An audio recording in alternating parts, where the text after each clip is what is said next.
So in TEL, we often have the practice of arriving and centering, and I'm going to just offer an abbreviated version of that just now. I'm going to invite us all to take one collective breath just to help us bring our mind and body together and establish ourselves in the present moment. So just one breath.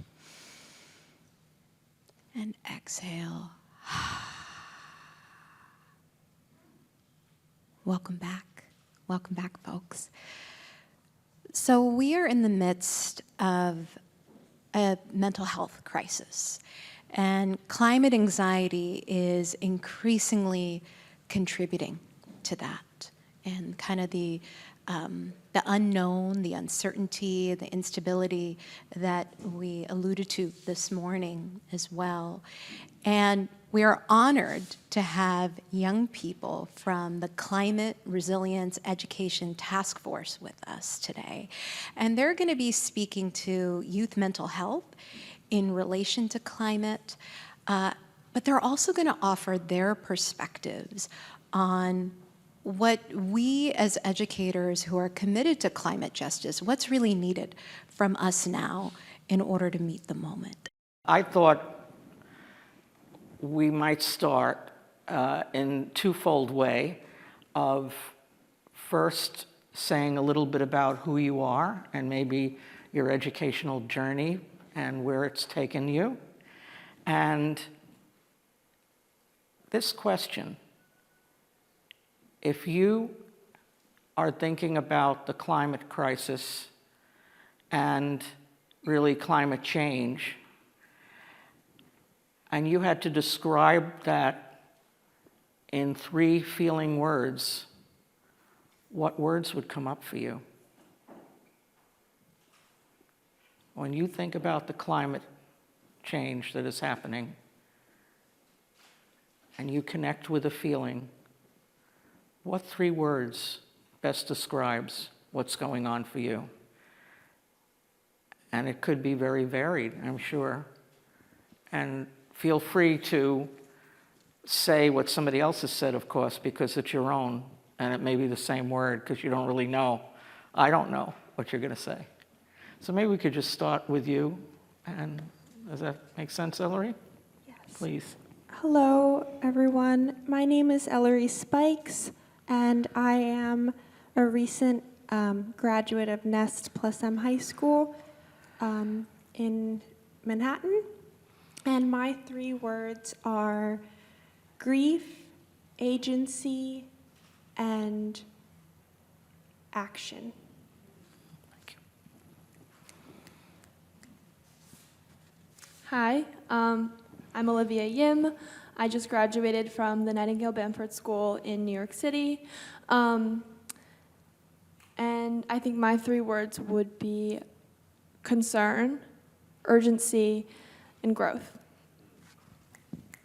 Hi everyone, my name is Ethan Liu, and I recently graduated from the High School for Math, Science, Engineering in New York City as well. And I think my 3 words would be moved, motivated, and hopeful. Hi, I'm Maggie Handelman. I'm going into my senior year at LaGuardia High School in Manhattan, and my 3 words would be grief, panic, and opportunity. That's beautiful. Thank you all for sharing that. And this is a beautiful conversation, and I know we're facing an audience, and I just really invite you to just, engage as if we're in a circle outside in nature, just talking about everything that's right or wrong in the world from where we are. So our next question for you all, and you can answer it however you choose, is when did you first realize that climate justice was something that you cared deeply about? And what about it did you care about most?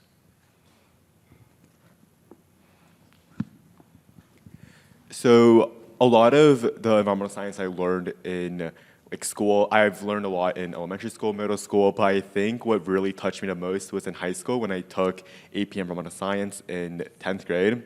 My teacher, she was able to like integrate a lot of environmental justice aspects into her classroom. And one topic that really stood out to me was environmental racism and how that affects people of color, like economic minorities. So it really affected me, and I really thought it was unfair, and I wanted to take action about it. So it was like something that really concerned me, and I think that was the moment I realized climate justice is important and a relevant issue in today's society. Anybody else want to take that? Well, I first started kind of learning about climate change in general in 3rd grade, but it was one of 2 times I ever actually learned about it in a classroom, which kind of got me thinking about the issue, and also kind of provoked some anxiety. But I think when I really started thinking about climate justice more specifically was with the YSC, which is the program we're all a part of, because it gave me the opportunity to talk to other students in New York City and kind of engage with a lot of different kinds of people from different parts of the city that I had never,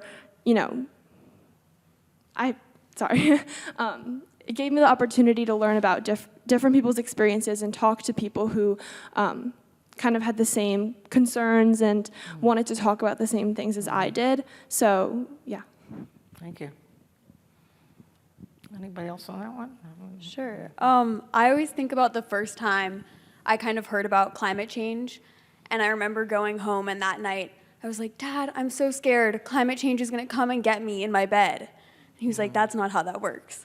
But the fear kind of stayed with me, even though the understanding changed. And I think that through working on kind of a more local, citywide level and community action has really given me kind of a new understanding for climate change and passion for climate justice, I think. Thank you.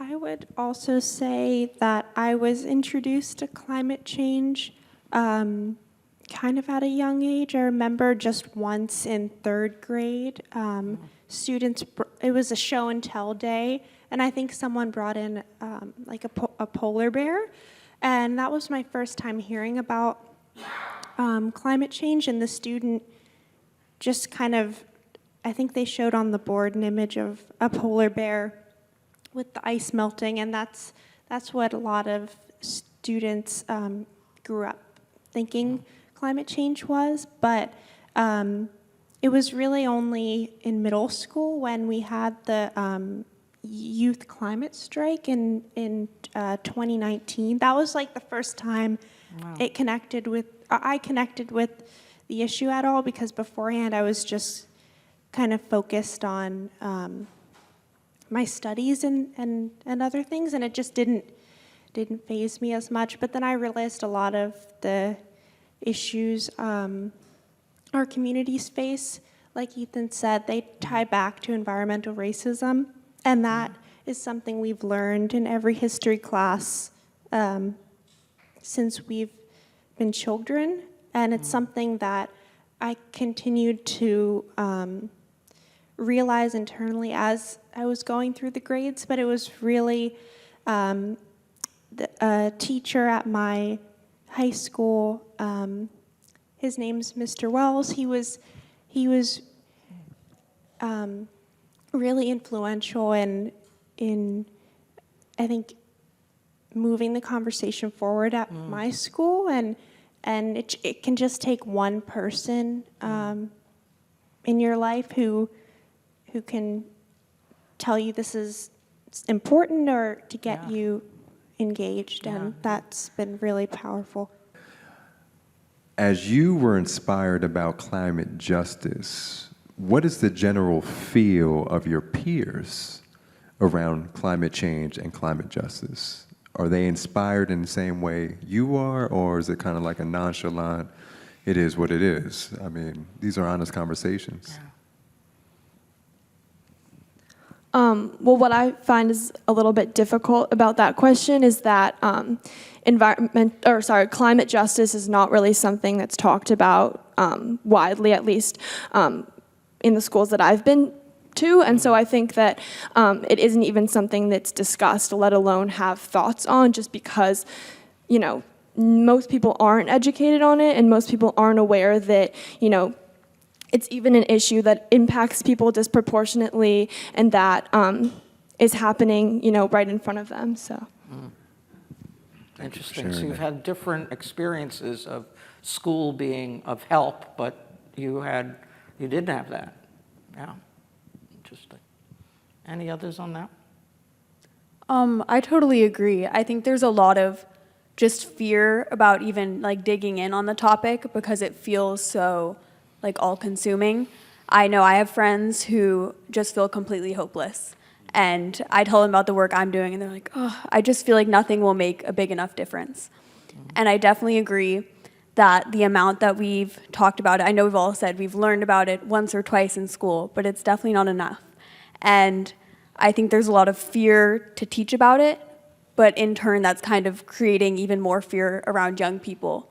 I know, like, on a personal note, sometimes I'll just like see a climate article and I'm like, I can't even read it. That's too much. And that's even more extreme for youth who aren't involved in the topic. Have any of you had that experience where you just stopped looking at something or reading something? I know I have. Yeah, definitely. That's a pretty common experience, I think, for a lot of Is it? youth members, especially for me. I feel like it's really difficult, especially on New York Times or Instagram, where there's a lot of like headlines where it seems really scary and daunting, and it's just like kind of prevents me from even reading, touching the article at all.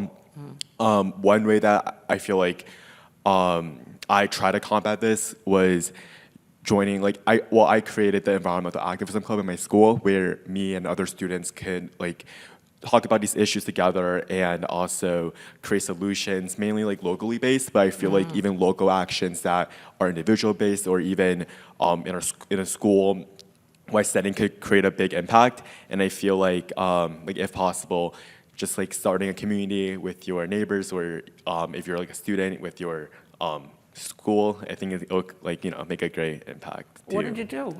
In the environmental activism club? Okay, yeah. Yeah, we kind of, so one of the main projects that we worked on was school recycling. So over one summer, we worked with one of our teachers, and she was our sustainability coordinator, and we were able to implement more recycling bins and properly label them throughout the school. And I think like actions like that could, influence other students to create impacts in their own homes or community, because they see that it could make a change, a positive change. Definitely. Yeah. Thank you for sharing that, Ethan. I think that helps us move to the next question, which is, what are some of the actions that you've been taking to address climate justice, and what are some of the high points and what are some of the low points? From my experience, because the first time I ever kind of got in touch with even the topic of climate change was in school. That's really where you can make the most difference and get the most information, is in a school setting. And I think so, I guess most recently, at my school, I did a independent study project where I created a handbook for teachers in New York State, hoping to integrate climate education into their curriculum. So it's catered toward 8th grade. So there's social studies, math, humanities, and earth science. And I kind of outlined what each subject talks about throughout the school year, and then found units within each curriculum for each unit that I think climate change education would be most kind of implementable. And And this was for teachers. yeah, it's Amazing. not going anywhere right now, but I think it might go. You're talking to a group that it might go. Raise your hand if you want this It career. might go. We've got hands up. That's pretty amazing. Did you do this with a group or? no, Yeah. it was on my own. You did it on your own. Okay. Because Yeah. I think the most, Wow. the best way to take action and, make an impact is Yeah. to make something palatable for that Yeah. maybe not everyone, because we can't expect all teachers in the state or in the city to already understand, the ins and outs of how to teach climate change to students, especially, young teenagers. And so finding a way to make it palatable and age appropriate is key. And so that's what I've been working on. Really something. I'll say. Anybody else with that question? Well, with the group, the task force that we're all a part of, we've all been going up to Albany to lobby for a climate education bill that would implement climate education across New York State, across all grade levels, across subject areas. And I think that's been a really empowering experience and frustrating. I feel like it's been a high point and a low point. It's been super interesting and empowering to go up to Albany and talk to the people that are making the laws that affect my city and my home. But it's also super frustrating because people, love to listen to youth voice, but then you're there talking and they're physically listening, but are they really listening? And I mean, the bill hasn't passed, so are they listening? So I think that kind of frustration, but also that experience has been very powerful. Thank you for sharing that, Maggie. I think that's a point we can dive into a little bit more, because as you're working with leaders and that beautiful word called politicians, what is that experience like? Do you feel like you're heard? Do you feel like you're seen? Do you feel like you're making traction in what you're trying to get across? Who went to Albany? You all did. Okay. Now, what was it like? It's first of all, I just want to say how much work goes into planning a trip like that. Yeah. There's a whole group of not just students, but also retired educators, and then of course Elisa and Emily, who have just done so much for us to be able to, take time out of school to be able to go to, and just even planning the meetings sometimes months in advance, because politicians' calendars often get really, really full, and of course they want to make time, but you're just one group out of dozens, and each issue that they have on their agenda is just as important. So it's really, I think, humbling. Just the process. I hadn't been to Albany before that. I think I went with my school with a group called Triage. That's a youth organization also based in New York, and they do great work as well. And it was just really nice to be able to have our yellow T-shirts and to bring students from different groups. I remember students from Global Kids coming, and some other schools, and it was intimidating, I think, for a lot of students, but it also, I think, really opens your eyes if you are able to go, even though it's just one day, and then there's a lot of follow-up work, before and after. Thank you for sharing. Anyone else? High points, low points?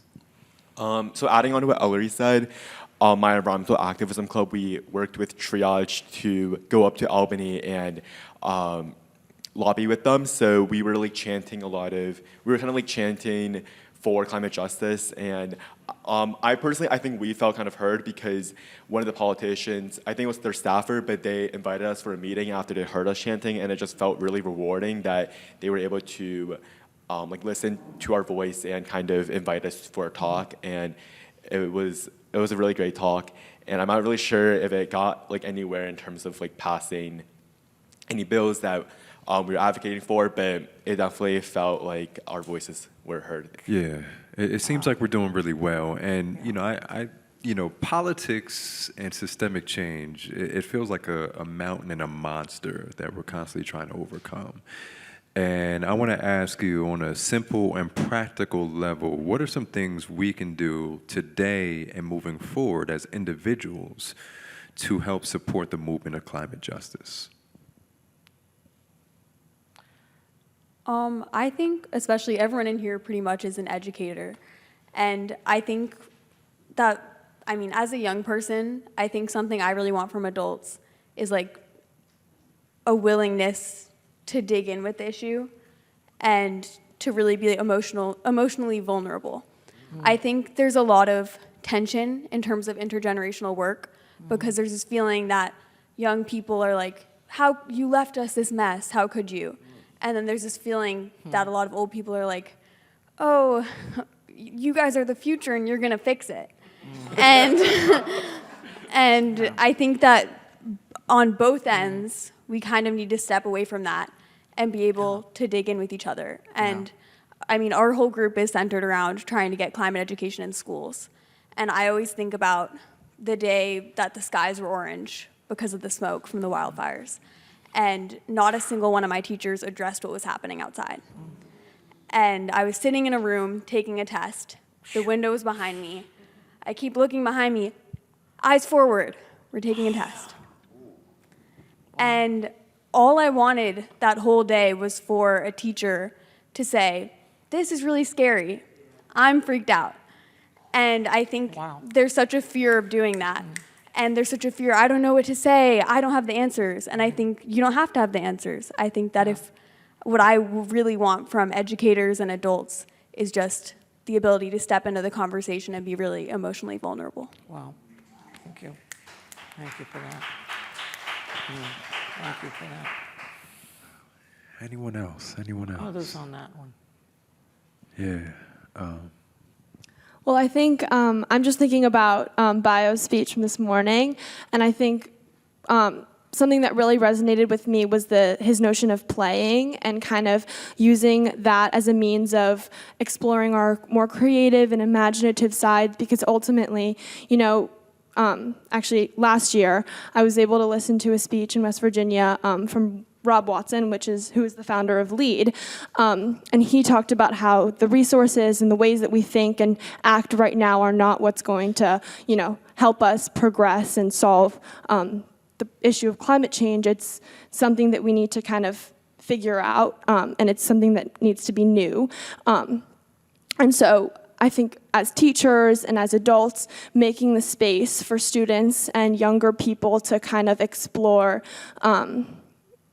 and imagine new ideas, to come to these solutions and to kind of cultivate, ideas of how we want our future to look like, and not, predetermined and more rigid expectations for our lives and the way we're meant to kind of go about things. So, yeah. Thank you. Thank you for sharing that. Thank you for sharing that. And, we mentioned some vulnerability up here, and I want to acknowledge where we're going in this conversation may be vulnerable. And so I invite you to find your anchor, whatever that may be, whether your breath, your body, as we go into this vulnerable conversation, because the truth is we are in a mental health crisis. And it's not just our youth, it's the adults as well. And it's certainly affected education. And can you speak to how the mental health crisis is contributing, or climate justice is contributing to the mental health crisis? And perhaps even from your own experience of what's happened for you, what connections have you made with that? I feel like a feeling that I always get is that I'm not doing enough. I feel like even though I'm involved in multiple organizations, I feel like there's always some some guilt that builds up when I use a plastic water bottle, or when I shower for a longer time period. I feel like a lot of that guilt contributes to me thinking, what I'm doing isn't enough. I should be taking the next step, go vegetarian, go vegan. So I feel like a lot of a lot of the actions that I do create in support of the climate justice movement, I feel like it sometimes is like set back because of the guilt that builds up when I, like my personal life. That Yeah, I can see that. Any other connections for you? When I was 8, I've talked about this briefly before, but we learned about climate change for the first time in Mr. Miller's class.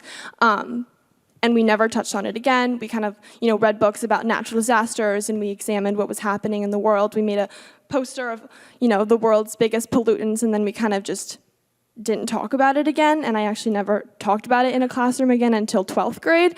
And so that kind of just sent me in a spiral. And so after that, it was kind of just like this doom notion of climate change in my head, and that I was too young to do anything. And so after a certain point, I realized that I could, but even then, I was only I think 11, and there's not much out there. There's a lack of opportunities for younger people of that age to take action on an issue that's not talked about in schools. Right. And so I ended up, I think,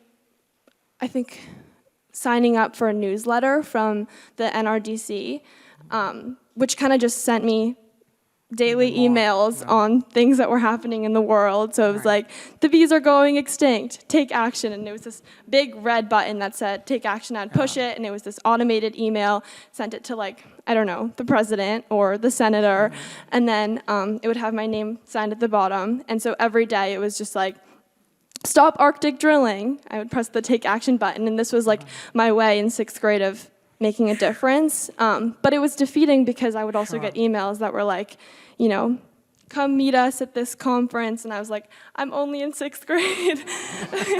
And I guess it's not really typical for people of that age to want to do something. And it was hard to kind of grapple with that. And I think as I've gotten older, the opportunities have gotten larger, but it's still kind of, honestly, it's fear that keeps me going at this point.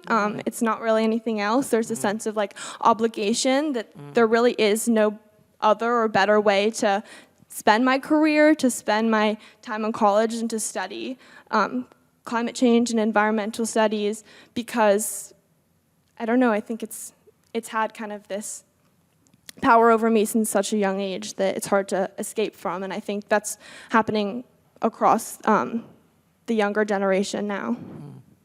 Wow. And you chose a college, didn't you, that is going to hopefully support that? Yeah. Yeah.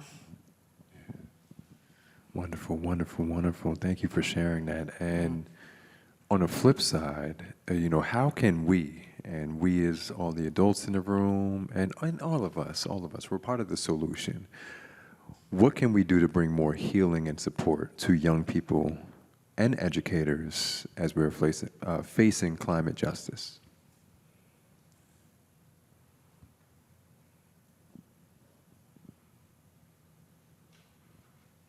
I know I was talking about emotional vulnerability before, and I really think that creating space for community to not only address, I know we've talked about how important it is to address academically so that we can literally understand the issue, but also emotionally for everyone, for educators, for students, to kind of create space and community where we can just hold space for those feelings. I know that not only because I'm taking action, but also because I found community, my activism has definitely helped my own climate anxiety. I know in our group, we'll have days where we just have a discussion, and I think that's really important. So yeah, I think community. Yeah. And you're held with each other too then, as you do the action, and then talk about it afterwards, and the healing can happen. Anyone else? My school was interesting in that there was a student who was working with triage, and he I think reached out to Fordham University and was able to help our environmental club start working with air quality monitors. So every day after school, we had like a volunteer sheet, and people would go around to the different classrooms taking samples of air, because and this was happening in several different schools around all the boroughs. I'm not sure exactly which ones, but it was a really interesting project that's still going because it's years of work. But it was interesting because students were able to participate in a way that oftentimes in class you'll maybe make a poster, but then it ends there because you have your Regents test, or you have an AP test, or you have other things. And all of our teachers never have the time to, to make it can be hard because of all the requirements that you have with testing and everything.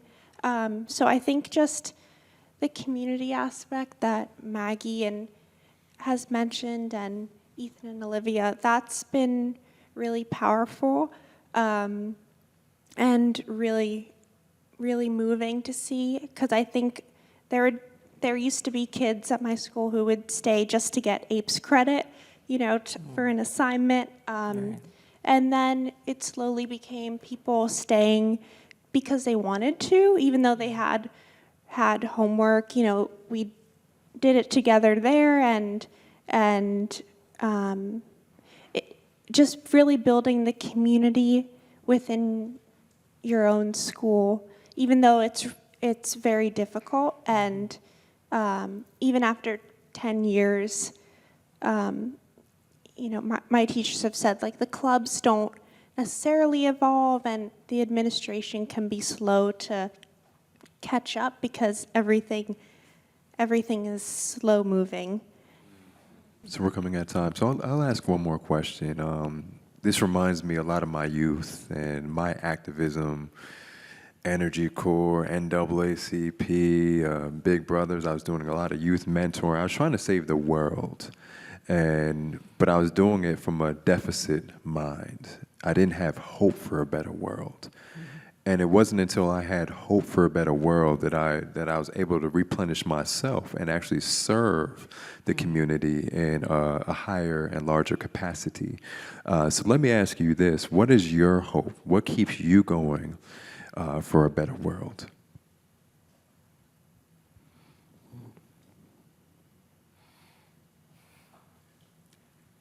Definitely working with other groups of young people. I think it's really exciting and energizing. And I think there's a lot of movement, and I think there's a lot of anger, and I think that gives me hope.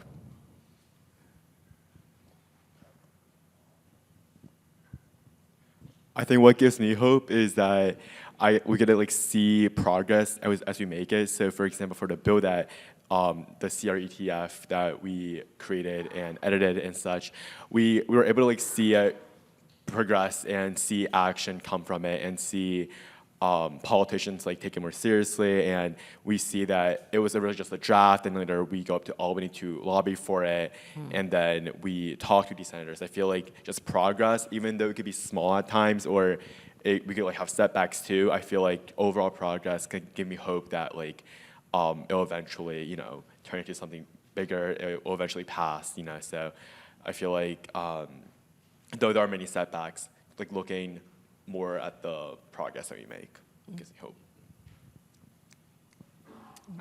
Seeing states like New Jersey implement climate education into their, law and mandate it is something that gives me hope, because it sets an example and it sets precedent for other states to follow, and even the world to follow. So.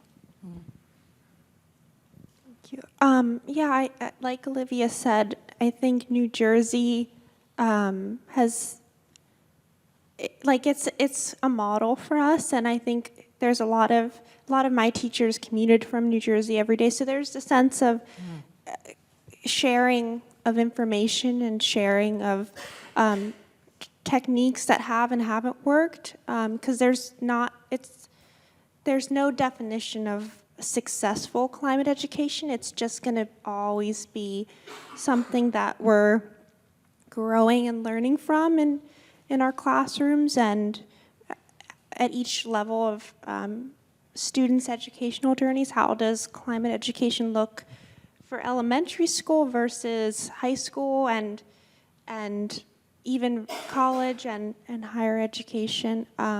So just how critical it is that we keep looking towards those individuals who are already doing it, all the teachers who make their own resources. A lot of my teachers did that because it's been hard to find. It can be hard to find all the resources when they're not in one consolidated place. And that's something we were speaking about with NICED. Because it's hard to change the whole education system, they were supportive of making a hub to be able to house slideshows and other resources. And so that's ongoing, but it's, I think, a powerful reminder of how there's so much out there already. It's just about taking it and making it applicable to each neighborhood. And I think the localized aspect is really important because, you know, the extreme heat and whether it's hurricanes or other natural disasters, families are going through them. So why aren't we talking about that, like Maggie said? Like, why aren't we talking about the extreme heat right now and the weather app today that is, you know, why aren't we talking about that in our classes every day? Because we talk about it with family and everything else. So, yeah. Hi, everybody. My name is Elisa Teles Munoz, and I am the adult coordinator and facilitator of this program. I also wanted to address your question and something that I believe Olivia was talking about, the lack of resources for educators. The task force and other organizations are working with Subject to Climate to publish this exact resource, this library of resources for teachers in New York. New Jersey already has one, other states already have one for state-specific information. So New York's will launch in the beginning of the school year. I also wanted to share the flyer for this program.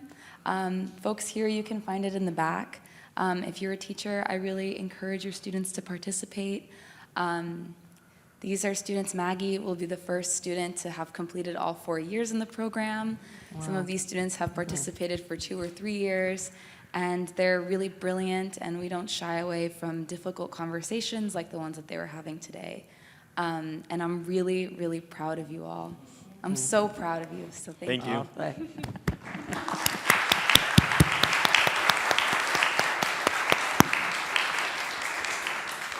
I wanted to ask you 2 questions. One is, are there any people in particular that have inspired you, like people from history or the present that have been particularly, you mentioned a teacher. Thank you for that. And I was just curious if there were any figures that have made a difference for you, paved the way for you, or taught you sort of the one thing that just keeps you going, or whatever. Okay, so that's one, your own personal hero of some kind. And the other is, have you had any experiences with the arts that have made a difference for you in your experience of understanding climate justice? For the first question, I have like 2 people in mind. So over one of the summers, I conducted research with a mentor, and he really helped me understand like climate justice. And we worked on a project where we compared the water quality between 2 different towns in New York City, and they were demographically different, so different economic levels, different racial, they were like different. They had different racial makeups, and he really helped me understand like climate justice, and we conducted this research project where we compared the water quality, and it really shed light into why climate justice is so important, and we researched past projects.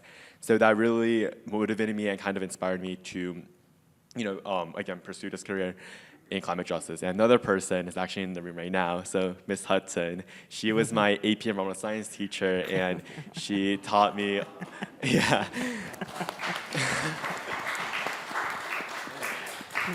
She really inspired me to focus in environmental justice, and she really taught me like why it's so important. And I think that class was really inspiring and just really shaped my future career.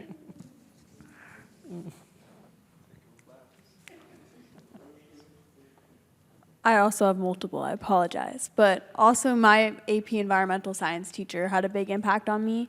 I think he did a really good job of leaning into the emotional side of the topics, leaning into solution-based learning, but also not sugarcoating anything and keeping it really real with us.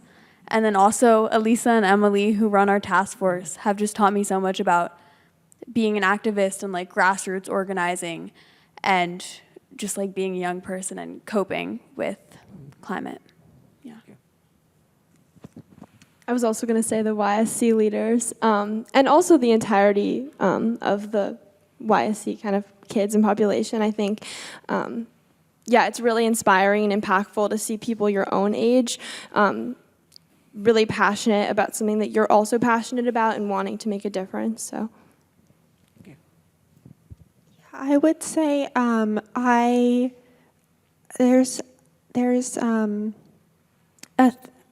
I'm not sure if I'm phrasing it correctly, but it's called intersectionality. It's I think her name was or is Kimberly Crenshaw. I might be mistaken, but that was really powerful with my thinking about climate, because I think we're taught in school that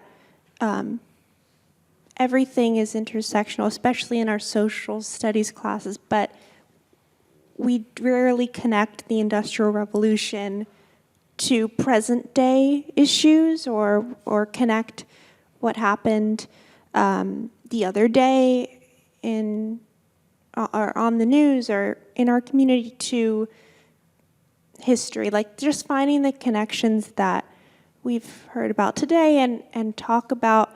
It's knowing that this isn't an isolated issue. Instead, it's not even just an issue. It's life, and it shapes everything about our lives moving forward, from the food we eat to like what this panel is about, youth, and how young people are walking through the world now that may have been different, but also similar across the decades. Mm-hmm. So, and then of course, second would just be, I think everyone, all the students who've been a part of the group, and the ones who have graduated, and they're just really good role models, because everyone's figuring out their own path, and it takes time, but I think just knowing that everyone has good intentions, and it's just about putting those into action however you can. Thank you. First, I just want to say how much I appreciate and am grateful for the wisdom that you all shared. And then the question I had was, climate justice is a pretty big topic. And so is there a particular specialty or area that you feel passionate about or you feel called to do an action around?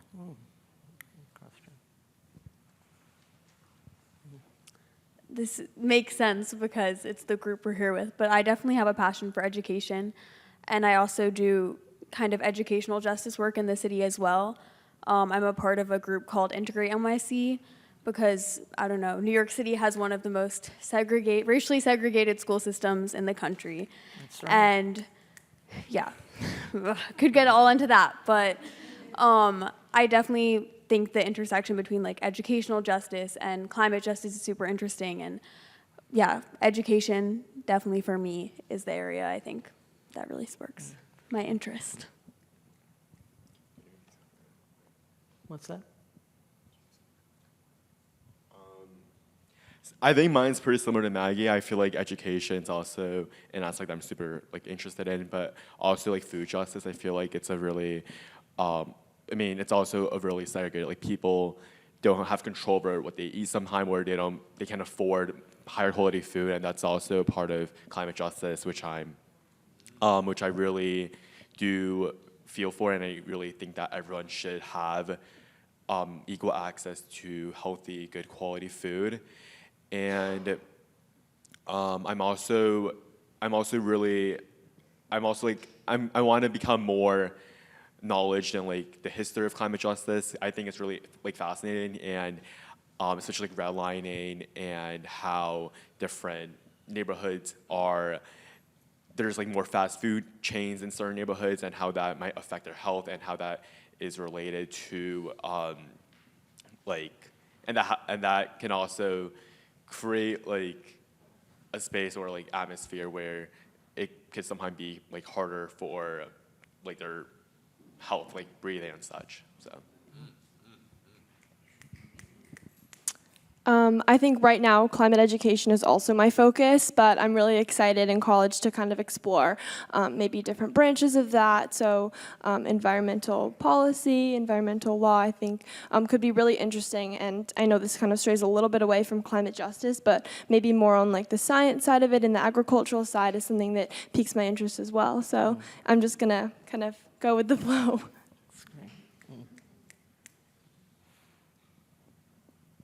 I would just say I've always loved films. So I think just the storytelling side of all of this is really important, because whether it's a book or novels or just the stories that we've told today and throughout this conference, I think that's what's most powerful in a lot of situations, and that's what's going to stay in your mind after you graduate and as you move up over the years. And so I think just even though there's a lot of pain in what's happening, and you're like we are always questioning what we can do, and the extent to which you can be helpful and help while also helping yourself and your community. I think it's super exciting to be able to do this work, and just knowing that there's more that needs to be done, and there's so much that can be done, and I think one thing that isn't said enough is like even in gym class, or especially in health, like all the subjects, this connects to every subject. So it's just important that we talk about it and make all the connections. Thank you. You talked about integrating the climate dimension into the curriculum. What other supports are really needed in order to address the climate mental health issues that are unfolding from educators? Well, I would say it doesn't always have to be like a planned, direct kind of conversation or integration into curriculum material. I think just daily conversation is important, and it's something that the kids will take with them. I know that I definitely could have benefited from talking about it more when I was younger, because it really doesn't start when it doesn't only start when you're in high school or college or middle school, but as early as elementary school, people are learning about it and grappling with the issue. And so just making space for that daily or weekly could be really helpful for younger students. I agree. And I think when it comes to climate and any social, emotional learning, I think one of the most important things that educators can do is just build bonds with their students. I think that like breathing is important and meditation can be powerful, but connecting with people is really, at the end of the day, what's going to get us far. So I think as much as you can as an educator, trying to build personal connections with each and every student is really powerful. Sorry, one more thing. I think also when it does come up in a curriculum format, to make sure that the way that the students are being educated is solution-oriented and like looking toward a hopeful future as opposed to sort of a negative look on things, or maybe more of like a doom perspective, because the way that it's being taught and the way that you wrap up the lesson or wrap up the week will leave the students in very different headspaces and with very different thoughts depending on how that's taken. So I think that's definitely something that's important to keep in mind. Good one. Oh, definitely. I feel like also including like storytelling in curriculums, like for example, writing about your experiences with climate change and maybe even listening to music related to climate change or having like some art sessions. I think that could really be helpful and can calm like the anxieties that some students might be feeling. I would just add, there's just so many programs I know around New York City that are doing this, but there was one called Our Future that was a music program. I wasn't a part of it, but met some students who were, and they spent, I think, a year working with an artist to write a song and then record and then produce a song about climate, and they're on YouTube. So I remember watching some of them, and they're really, really powerful. I think that's one of the things that you can pull up as an example of students taking action. I think it's hard to see students up on a stage and knowing that in class it's really different. It's like how do you take these ideas back into school where it's hard to get projects started, things go on for years being unfinished.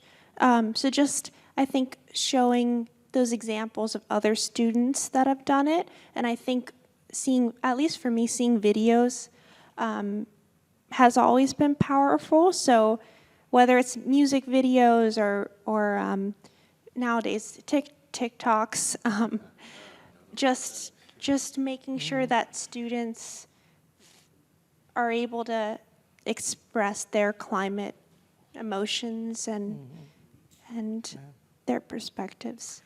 Wow. I just really want to thank you so much, and just been so powerful to have this conversation with you, and I know that folks feel the same.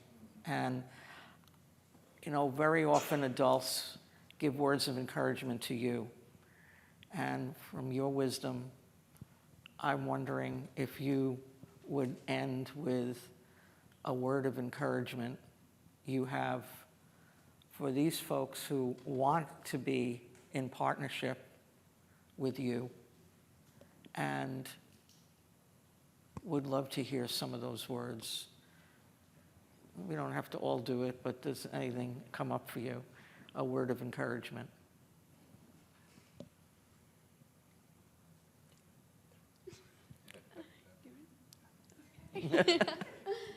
I mean, the fact that you're all here means you obviously care deeply enough to dedicate your time to this. So, I mean, that's much more than many others, and you're on the path, and all we can all do is try our best. And I think that there's this myth that, like, oh, the conversation needs to be perfect from a teacher, and it's never going to be perfect. And all you can do is try and put yourself here, and you're here.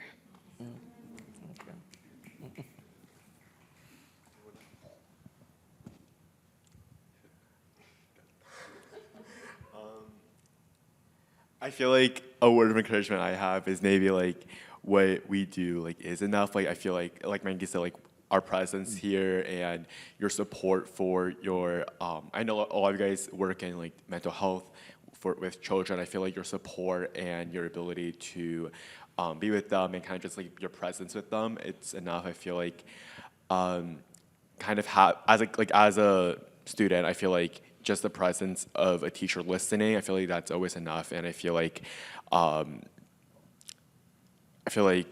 their responses are usually really encouraging, so I feel like that's enough as well. And I feel like what we do in our personal lives, whether you decide to go like vegan or whether you still eat meat, I feel like regardless of like how many steps you take to become like personal sustainability, I feel like any effort counts. So, yeah. There's a statistic that 80% of students, 80% of teachers, and 80% of parents want climate change talked about in classrooms, and I think that is a very encouraging and inspiring statistic that I think is motivating, and it's also lets me know that people aren't giving up yet and they want to learn more about it. It just kind of needs to happen, and so I think maybe that's something that everyone can take away with them, that, you know, people will be receptive to information on this topic and can make big change. So, yeah. Thank you. Yeah, just adding on, there's also a statistic that I think most students in New York City receive 1 hour of climate education per year. And that's kind of staggering when you think about how much time we all spend sitting in our classrooms. It should not be 1 hour when it should be in every conversation. In some ways, it's the weather outside and the weather systems. Like it's in just, you know, how your family's doing. It's like it's relevant to everything. So it shouldn't be 1 hour of climate education per year. Instead, it just needs to be something that we talk about with the urgency and also the care that we all have, even if it's really hard to wrap our minds around how to take action. It's just, I think, starting with talking, because that's always the first step. Thank you. Can we show some love and